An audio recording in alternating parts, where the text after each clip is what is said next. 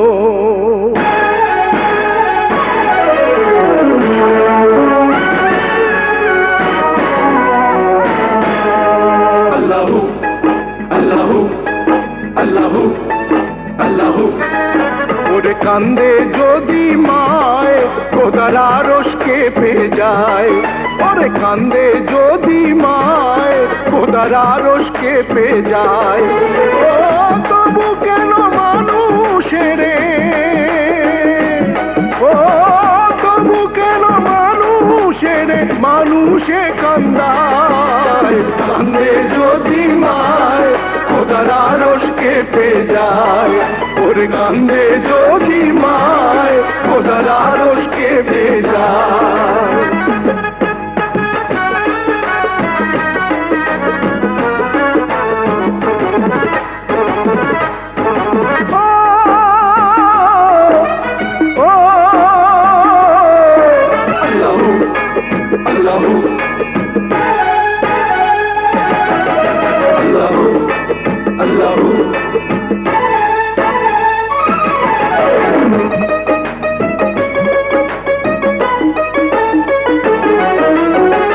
ভুল মানুষের ভুল বিচারে বুক ভেঙে যায় বারে বারে, যায় রে পুরে হাহাকারে কত না সংসার।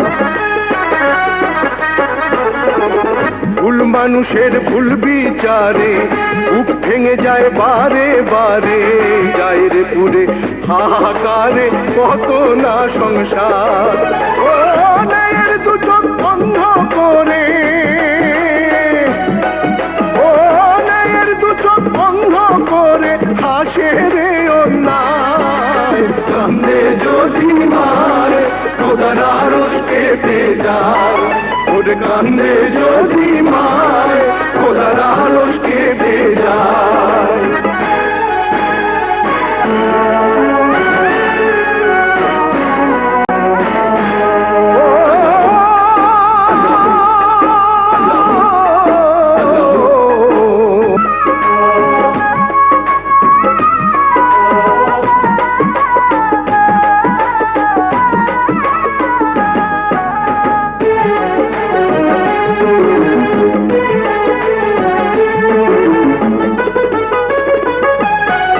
এসে মাওলা তোমার দ্বারে খালি হাতে ফিরবো না, দোহাই তোমার দয়া করে করো গো উদ্ধার।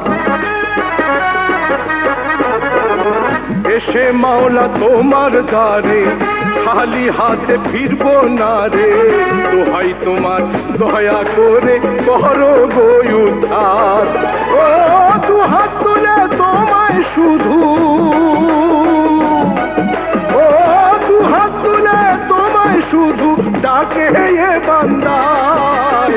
কান্দে যদি মায় খোদার আরশ কেঁপে যায়, ওরে কান্দে যদি মায় খোদার আরশ কেঁপে যায়।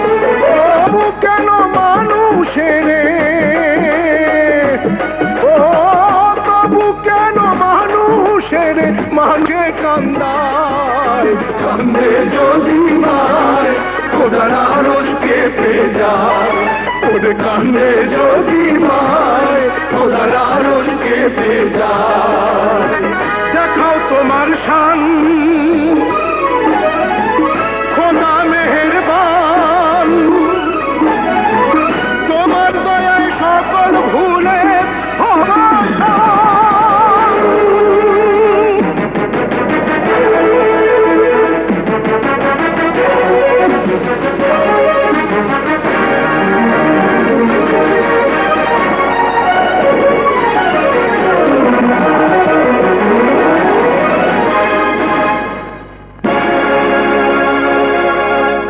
মহামান্য আদালত, এই খুন আমি করেছি।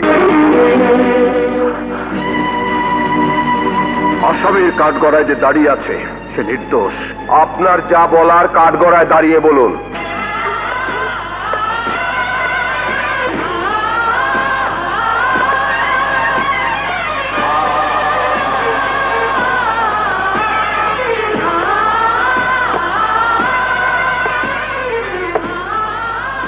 বলুন, যাহা বলিব সত্য বলিব, সত্য বই মিথ্যা বলিব না।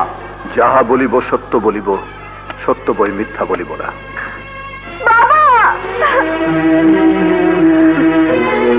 Order, order. মহামান্য আদালত, মানুষ যখন সব হারিয়ে অথই জলে ভাসতে থাকে তখন বেঁচে থাকার জন্য অনেক সময় খড়কুটোকে সে অবলম্বন হিসেবে আঁকড়ে ধরে। ঠিক তেমনি আমিও যখন জীবন আর মৃত্যুর সাথে লড়াই করছিলাম সেই মুহূর্তে ফেরেশতার মতো একজন মানুষ এসে করে। কিছুক্ষণ আগে এই কোর্টে যে মেয়েটি আমাকে চিৎকার করে বাবা বলে ডেকেছিল, মহামান্য আদালত, ওই মেয়েটির নাম উর্মি। ওর বাবাই সেদিন আমাকে উদ্ধার করেছিল জীবনের শেষ মুহূর্ত থেকে। উর্মি তখন একেবারে ছোট্ট একটি মেয়ে। ওর বাবা ওকে আমার কাছে দিয়ে বলেছিল আমি যেন ওকে পিতার আদর স্নেহ দিয়ে বড় করে তুলি, কোনোদিন কষ্ট না দেই, এবং বড় হলে একজন সুপাত্রের সাথে বিয়ে দেই। ইওর অনার, সেই কথা মতো উর্মিকে আমি নিজের সন্তানের মতো আদর স্নেহ দিয়ে বড় করেছি। কিন্তু মানুষ যা চায় তা সব সময় হয় না। যেদিন শুনলাম উর্মি রানাকে ভালোবাসে, সেদিন থেকে আমার বুকের ভেতর একটি আগুন দাও দাও করে জ্বলতে থাকে। আমি কোনোদিনই রানাকে উর্মির উপযুক্ত পাত্র হিসাবে মেনে নিতে পারিনি। তাই আমি একদিন প্রতিজ্ঞা করলাম রানাকে এই পৃথিবী থেকে সরিয়ে দেব। মহামান্য আদালত, এই সেই পিস্তল, এই সেই পিস্তল যে পিস্তল দিয়ে রানাকে আমি গুলি করেছিলাম। কিন্তু লক্ষ্যভ্রষ্ট হয়ে আমারই এক কর্মচারী মারা যায়, আর সেই খুনের দায়ে রানাকে আমি আসামি করে ফাঁসিয়ে দিয়েছিলাম।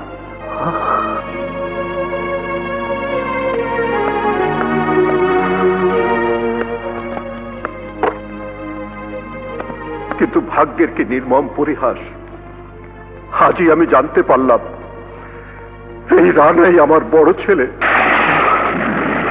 মহামান্য আদালত, পিতা হয়ে আমি আমার সন্তানকে সেদিন চিনতে পারিনি। আমি অপরাধী, আমাকে শাস্তি দেন। মহামান্য আদালত, আমাকে শাস্তি দেন, শাস্তি দেন।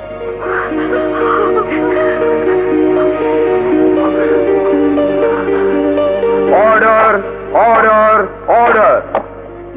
বিশিষ্ট শিল্পপতি জনাব চৌধুরী তার নিজের মুখে স্বীকার করেছেন যে আসামি রানা রায়হানকে তিনি নিজের হাতে গুলি করেন, কিন্তু ভুলবশত বাড়ির সিকিউরিটি গার্ড ইমরানের গায়ে গুলি লাগে এবং সে নিহত হয়। তার স্বীকারোক্তিতে এটাই প্রমাণ হয়েছে যে আসামি রানা রায়হান সম্পূর্ণ নির্দোষ।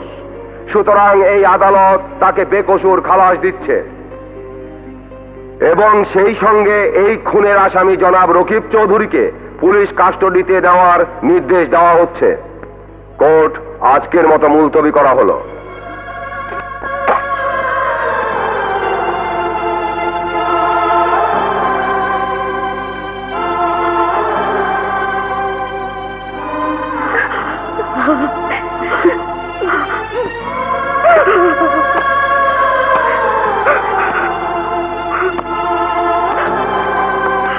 হ্যান্ডকাপ লাগাও।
বলেছিলি এই হাতের ঘা শুকালে বাকি হাতটাও কেটে ফেলবে, সে আশা তোর পূরণ হবে না।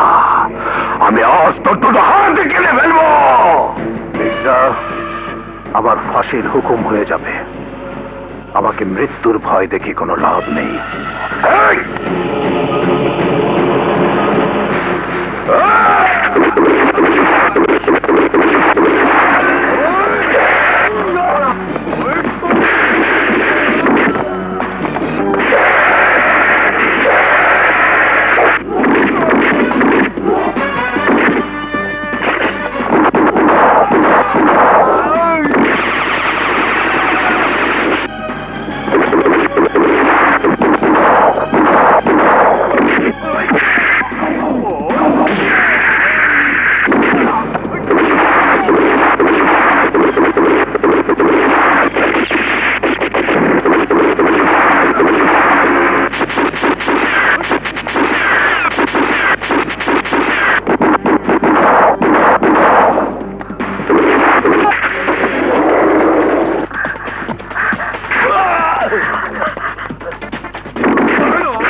মাগো, তোমাকে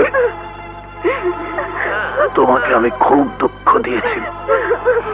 তুমি আমাকে ক্ষমা করে দাও, ক্ষমা করে দাও। না বাবা না, সমস্ত দোষ আমার। মা, মাগো, শাহানাকে তুমি দেখে রেখো। সারাটা জীবন ও অনেক কষ্ট করেছে মা। ও ভীষণ অসহায়। শাহানা, আমার জন্য তুমি অনেক দুঃখ পেয়েছো।